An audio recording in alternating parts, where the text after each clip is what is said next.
For the first time all year, the Rays are not in first place. Plus, I ask a philosophical question. Why can't a team in New York rebuild? You are Locked On MLB. Your daily MLB podcast. Part of the Locked On Podcast Network. Your team every day.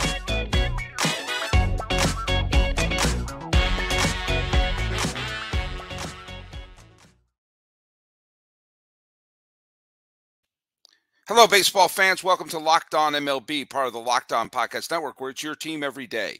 This is the daily podcast. We talk about all of Major League Baseball. I am your host, Paul Francis Sullivan. If you don't believe me, look at Rares, my lower third. You can call me Sully. I'm an Emmy-nominated television producer who has been a baseball podcaster for well over a decade now. This is my fifth season here at the Locked On Podcast Network. It's your team every day. And follow us at Locked On MLB Pods on Twitter and on Instagram. There you go, as long as we still have Twitter. Are we on Threads yet? Not sure. If you want to follow me, I'm at Sully Baseball on Twitter, Sully Baseball Podcast on Instagram. This show is being dropped on either the 20th or 21st of July, depending where you are in the country. A lot of interesting things have happened. I'm not going to go in too much into Jared Kelenic of the Mariners breaking his own foot by kicking something. That's just dumb. I am going to talk a little bit about New York, why you probably are a long-suffering New York fan, no matter what combination of teams you root for. And I address something I hear all the time. I've been hearing it left and right now, which is you can't build in New York. New York fans won't let it happen. And I am going to ask, why not? And I will make a case for it because it leads to happiness, joy, and the teams that New York fans won't shut up about. But first, let's go to the trivia question. I asked a trivia question the other day that I said there has been no Diamondback or Rays player to ever win the MVP. That's for the last expansion, our final two expansion teams, the D-backs and the Rays, never have had an MVP ever. What other franchise has never had an MVP ever in their history? And the answer is, Greg, our good friend Craig figured it out, the Mets. The Mets have never had an MVP. I did a double take when I saw that. I thought, like, no, that's right. Strawberry never did. David Wright never did. They've had a pile of Cy Young Award winners, but I had to go back and check. Like, wait a minute, what on 69? Didn't Tom Seaver win the Cy Young Award and a bunch of Cy Young Awards? But he never had a situation where he won the Cy Young Award and the MVP. Someone could have made the case for Doc Gooden winning the MVP in 1985, but he didn't. Willie McGee did. Willie McGee's name will come up later in this podcast for a very different reason. But, all right, good job. We're going to have a trivia question at the end of today as well. First and foremost, let's talk about the game that took the game of the night took place at the Trop.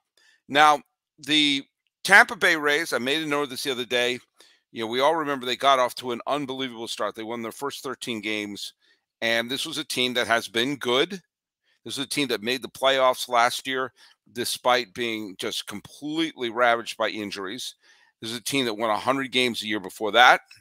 Got to Game 6 of the World Series, and maybe got to Game 7 if Kevin Cash wasn't, and his spirit wasn't taken over by the legend of Grady Little. Actually, he pulled a reverse Grady Little. He pulled the starter too soon. But it looked like this was going to be the Rays' year. And in fact, on July 1st, the Rays had a 6.5 game lead. They were up by nearly a week. And how have things gone so far? Well, in the month of July, they've won 3 games. And that 6.5 game lead is now completely gone. The Orioles caught them in a virtual tie. Actually, the Orioles are doing better than the Rays in the loss column. I made a note of that before. And the two of them locked antlers at the Trop. And if today's game was any indication of what this series is going to be, let me tell you, cousin, This is going to be a fun series to watch. Francisco Mejia got the Rays on the board with a early RBI single. Then it was Gunnar Henderson, one of the young Orioles that they got in the rebuilding. We'll get to that in a second. He hit a triple, and and then he was brought in by Adley Rutschman, again part of the rebuild. Aaron Hicks, who the Yankees are desperately in need of a left fielder. They released Aaron Hicks, who was horrible, and Aaron Hicks has been loving life. And by the way, that's a lesson. If you're going to try to get spare parts or get other players, find someone with a chip on their shoulder who will suddenly want to show the world they're still good. Aaron Hicks is doing that. Next thing you know, the Orioles were up 3-1, and then Yandy Diaz made it an interesting game with a 2-run double in the 7th inning, and it became a battle of the bullpen. Colton Cowser, another one of the young Baltimore Orioles, got a sacrifice fly that scored Randy Arozarena. And after a little bit of a challenge at first base, it was the Orioles who won the game. It was, again, the Orioles bullpen is phenomenal. Bautista wound up getting the win. He lowered his ERA to 0.96, which, in case you're keeping score at home, is good. The Rays got a good start from Glasnow, which has got to be great news that they're getting quality starts from him. He allowed two earned runs, 1 unearned run over 7 innings, which is a terrific start. He struck out 9 and didn't walk any. That's a good strikeout to walk ratio. But Stevenson led up the ghost runner, which is, of course, an unearned run in the 10th. The Orioles bullpen, Cano had a rare blown save. Gibson pitched quite well. Cano had the blown save because he led up the double to Diaz. But Baker got out of a jam, and Bautista threw 2 shutout innings. He struck out 3, didn't let up a hit, didn't let up a walk. I think it was it was perfect. He retired every batter he faced. And, they had to go to their bullpen. But, hey, so now Baltimore has a 1-game lead in the division. Now, the Rays are still playing 600 ball despite this horrific July. And it will take only a good month and a mediocre month by the Orioles in August to, put the Rays back on top. And the Rays are still in a very comfortable spot for a playoff spot. They are 7.5 games ahead of Boston in terms of a playoff spot. They are the top wild card team right now. The Red Sox are I can't believe I'm saying this. The Red Sox are the team with the best record that's on the outside looking in. Now, I would have said 7.5 games. That's a really secure lead. But then again, they blew a 6.5 game lead in less than 3 weeks.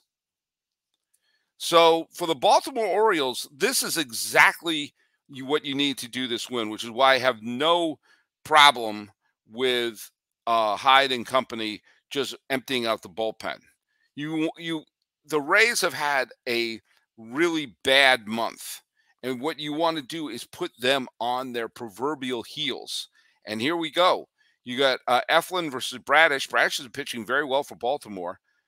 The Orioles have to just win one of the next 3 games, and then they would have done pretty much exactly what you would expect a team to do or want a team to do, which is go in a 4-game series and walk away unscathed. If they lose tomorrow, they'll be back tied. If they win one of the next 3 games, then your worst case scenario is they leave Tampa Bay still tied for first place. If they win the series, they leave in first place by themselves. This is the must-see TV. If you're just a baseball fan and you just want to watch an entertaining matchup, this is the series to watch. Because you have 2 teams that are fun, exciting, athletic, hungry, like the proverbial wolf, and they want to win and send a message to the other team.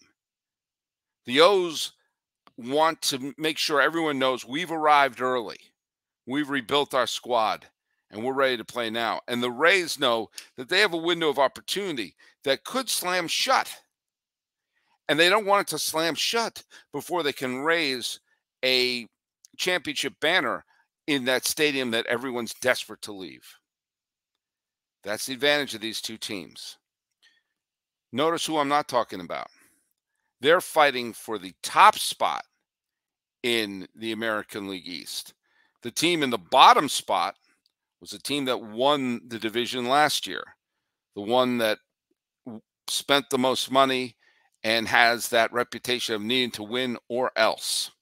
They play in New York, a place that you can't rebuild. Or can you?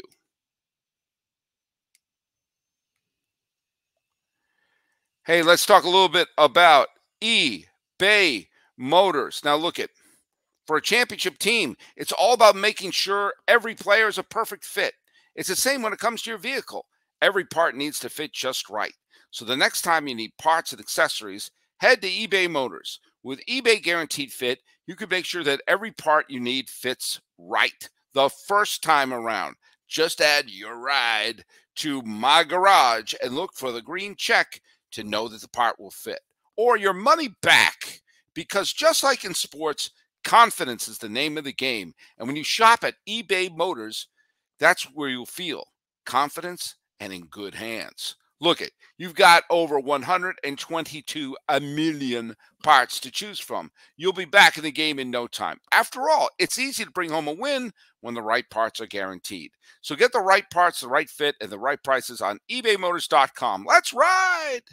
eBay Guaranteed Fit is only available to U.S. customers. Eligible items only, and exclusions apply.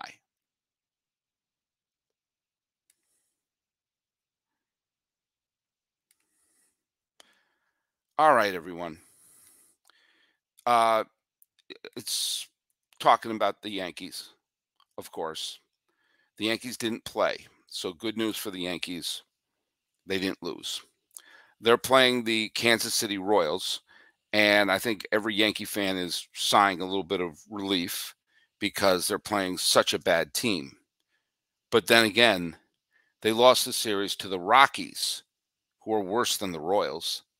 They lost the series to the Cardinals, who had a losing record, and they got swept by the Angels, who suddenly went from we should trade Ohtani to, hey, maybe we've got a shot. They lost the series to the Cubs. The teams that are supposed to be bad, they've been losing to. So why are the Royals going to be any different? The team's a mess. The team's an absolute mess. And do you know what? The Mets are not much better right now. The Mets lost. Actually, they're not better. They have a losing record. They're 45-51. Even though they played better recently, they got thumped by the Chicago White Sox this afternoon, 6-2. Now, there have been a lot of discussions going on about what the Yankees and Mets should do at the trade deadline. Should they be sellers? Should they be buyers? I don't understand what the problem is. They should both be sellers. They should be jettisoning any parts they can to try to get younger. I think both teams, look at the Mets. I was talking to my cousin Dave today, who's a rabid New York Met fan. And he was saying he does not have a problem with what the owner did, what they did this year by throwing all the money at the team. They went for it. That's not the way things used to be in Metland. They went for it. It didn't work. He's probably going to spend some more money next year. I think they should take a step back and try to rebuild from the ground up. The Yankees desperately need to do that. You take a look at this team. I don't care what the payroll is. It's what, the third highest payroll in baseball, supposedly, or something like insane like that. And you take a look at the team. They don't have an outfield. They're playing infielders in the outfield. Everybody in the planet knew they were going to have a problem in left field. It's not fixed. The lineup is right-handed heavy. They don't have a lot of athleticism in it. They don't have a lot of good pitching depth. Their bullpen is starting to fall apart. Their starting rotation, save for Garrett Cole, is not reliable. Severino has been bad. Domingo Germán has been up and down, either throwing a perfect game or getting lit up. Carlos Rodon is hurt, and 3 starts into his Yankee tenure stinks. And they need youth. They need to restart because this is exactly who they're going to be. They're going to be a team that's probably good enough to win more than they lose, maybe good enough to sneak into the playoffs, although this year they may not. but certainly not be an elite team. They haven't been an elite team regularly for a while. They won the division last year. They won the division in 2019. And those are the only 2 division titles they've won in the last 10 years. And in that stretch, they've not even been to a World Series. So this is not exactly a team that you look at as like, oh my God, they're striking fear in people's hearts. And I think they need a rebuild. Now, I've said before, and there's a whole episode I can do in the fact that, Brian Cashman's been there for a quarter of a century.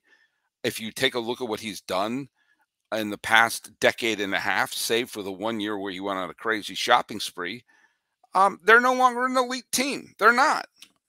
They're an okay team. They're a winning team, but they're not an elite team. They're not a team you look and say, oh, that team's got a shot to win. They're going to win it. No, you don't think about them that way because they haven't been that way for a little bit. And they haven't been developing their own stars, save for Judge. And when it looked like they had a youth movement a few years ago, they didn't capitalize on it. The team kind of fell apart. I think this is a team that needs a rebuild. The Mets are filled with veterans and everything like that, but the pieces don't seem to fit together. Sometimes you can't build a team like a rotisserie fantasy league team. Sometimes you have to have a team be built from the ground up. I think the Yankees need to get rid of everyone not named Aaron Judge. And if it means they're bad for a few years, then that's what you do. But then you can build a great new team. But there's the rub. You hear it all the time. You cannot rebuild in New York. I remember someone bringing it up to Michael Kay, who I like, and I like his show. But twice he said something that made me say, can't you hear the words coming out of your mouth? Someone brought up the fact that the Red Sox have won multiple championships in the 2010s. He said, yeah, but they also had a bunch of 5th place finishes. They had a bunch of years where they were bad. And would New York fans deal with that?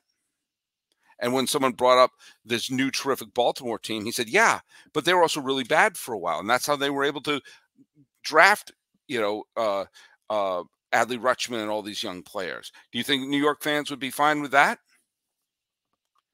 Now, he didn't hear the words he was saying, because if he did, he would realize, yeah, they probably would be. Do you know why?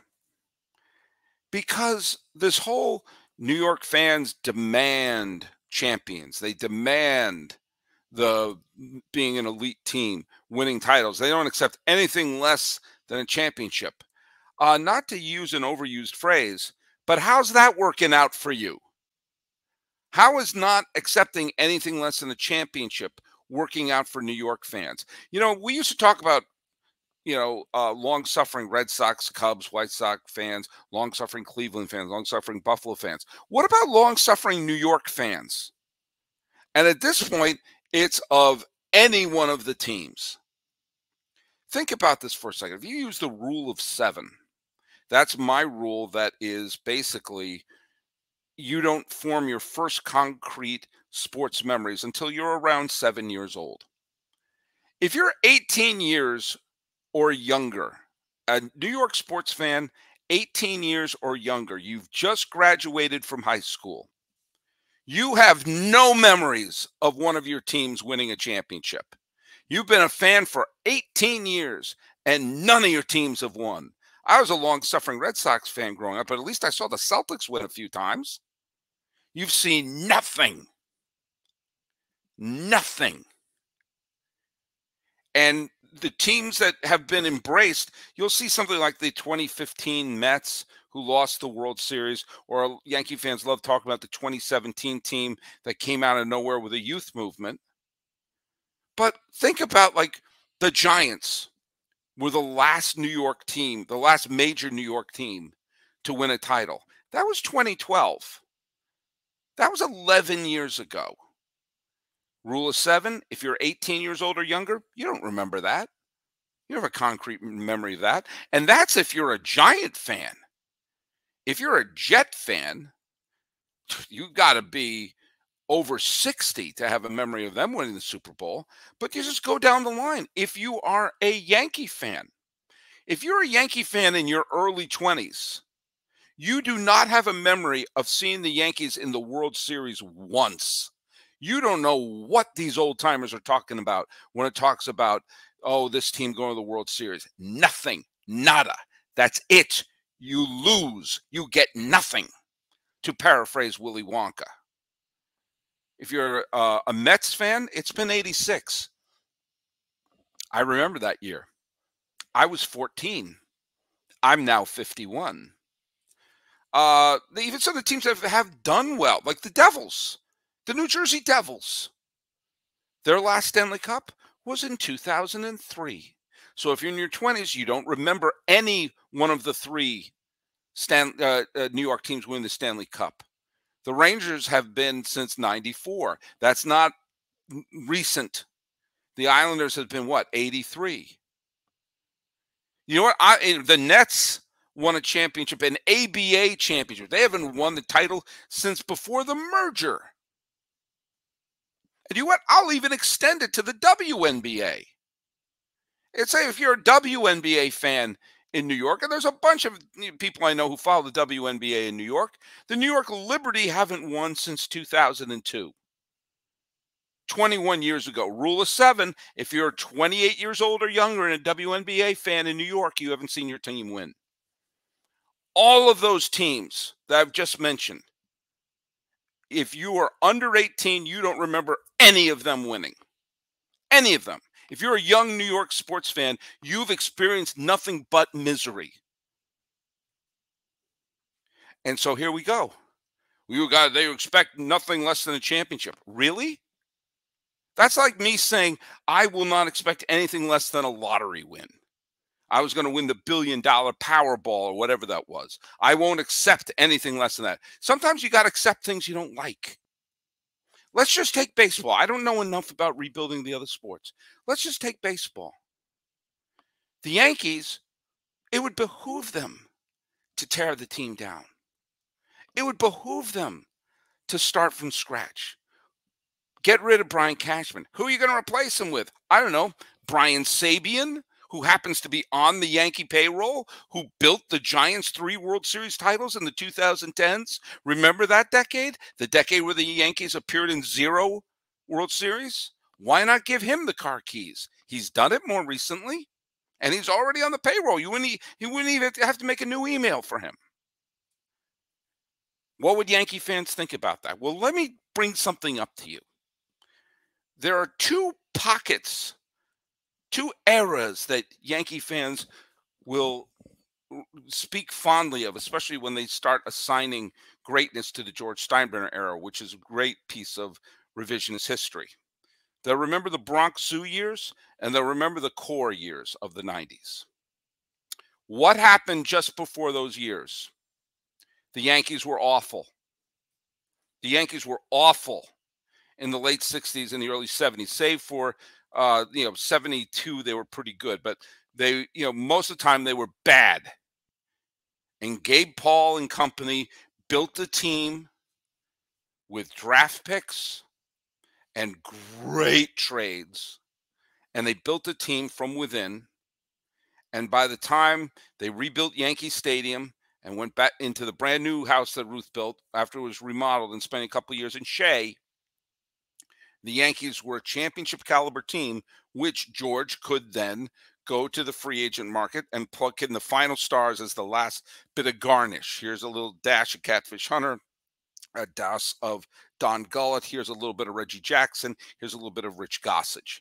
But the core was built over the bunch of years by Gabe Paul, bringing up the Thurman Munsons, bringing up the Ron Blombergs, who wound up being traded elsewhere, bringing up working with the Bobby Mercers and flipping him for Bobby Bonds and flipping Bobby Bonds for Ed Figueroa and Mickey Rivers, fleecing the Indians and bringing in Dick Tidrow, Chris Chambliss, and Greg Nettles, flopping Oscar Gamble to bring in Bucky Dent. All those great moves that were made, and the players coming up through the farm like Munson, like Guidry, and just robbing the Red Sox for Sparky Lyle. But there were lean years before that allowed them to build the team that every Yankee fan loved from that era and couldn't shut up about until the core years. And what happened before the core? Well, by the way, both times the Yankees had a great resurgence, not coincidentally, George Steinbrenner was suspended that allowed them to rebuild the team. Comes the core. Horrible teams, 89, 90, 91, 92. But what was built? Jeter, Posada, Pettit, Mariano Rivera. And not just them, but some of the other players like Ramiro Mendoza, Jim Leyritz, Gerald Williams, some of the other people who helped put together the core of that team that went on to win championship. And yes, you bring in Cone, you bring in Jimmy Key, you bring in Roger Clemens, you make the trade for Tino Martinez, you flip your homegrown all-star Roberto Kelly to bring in Paul O'Neill. You swapped Kenny Rogers to bring in Brocious. You pull off great deals like that. One that Cashman pulled off, of which I'll give him credit for. But you needed the time to build the team up. And what have you had? The two Yankee eras, at least of my lifetime, that gave Yankee fans the greatest bit of joy. And they say, why can't we be more like that? Think of the Mets. What's the team the Mets can't shut up about? The 1986 Mets. Go to your local library there. There's only 5,000 books written about that team. I think Tim Tuffle has a book. How are the Mets building up to 86? I got news for you. They stunk. Absolutely. From trading Tom Seaver in the middle of the 1977 season until the rise of Dwight Gooden, they stunk with a capital stink, but were able to build the team up and create the team that everyone loved. And the other pockets where they were really good, the Mike Piazza years, that came after some of the worst Mets teams in history, including the year where Vince Coleman was chucking firecrackers at kids. And even the last pennant chase in 2015 came after the lean years when they first moved into Citi Field. So, yeah, it stinks to stink. And yeah, I understand the whole, well, fans are paying X amount of money from premium tickets and they won't accept anything less. Well, whether or not they accept anything less, that's what they're getting. And I bet if you really, really interviewed Yankee fans and really, really interviewed Met fans and say, what would you rather have? A team that is always maybe they'll get lucky 1 year or two, but most of the time, a big pile of The last bunch of years, the Yankees have clearly been, they're not good enough. They're not good enough. And we'll just keep throwing money at the problem. And the Mets are, well, we'll just keep bringing in stars without any rhyme or reason.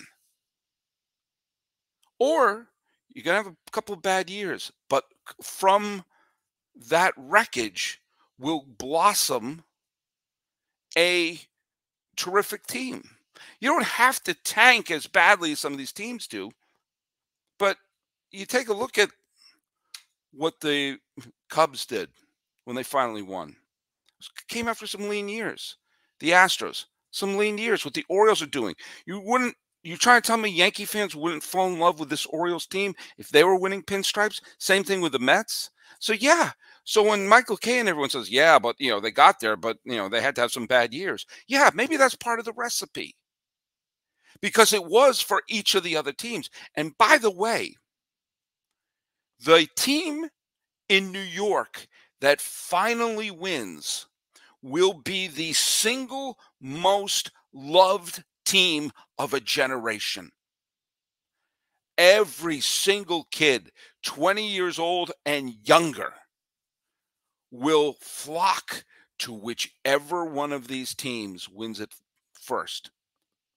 The Liberty? Yeah, I'm including them. If the Nets win, you won't keep Nets jerseys on the shelf. Nets fans will be coming out of every single pocket. Islanders, Devils, Rangers, Giants, Jets, Knicks, and yes, Yankees and Mets. You want to have the team that's as loved as the 69 Mets, as loved as the 98, 99 Yankees, as loved as the Joe Namath Jets, as loved as the Lawrence Taylor Giants, or the Marc Messier holding up the cup, or Martin Brodeur, or any of them. They can't shut up about the 1973 Knicks.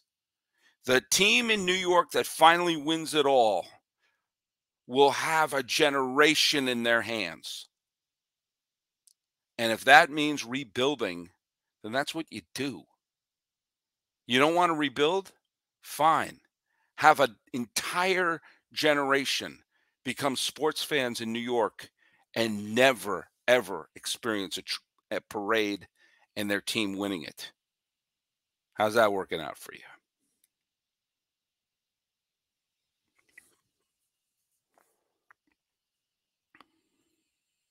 All right, we got a big weekend of games coming up, and of course, we have the Hall of Fame induction going on. A couple other things of note of Thursday's games. Wild game, the Braves with back-to-back home runs in the 8th inning. They scored 6 runs in the last 2 innings to defeat the Diamondbacks 7-5. The Braves are just unbelievable. The Giants lost again to the Reds, who have dusted themselves off.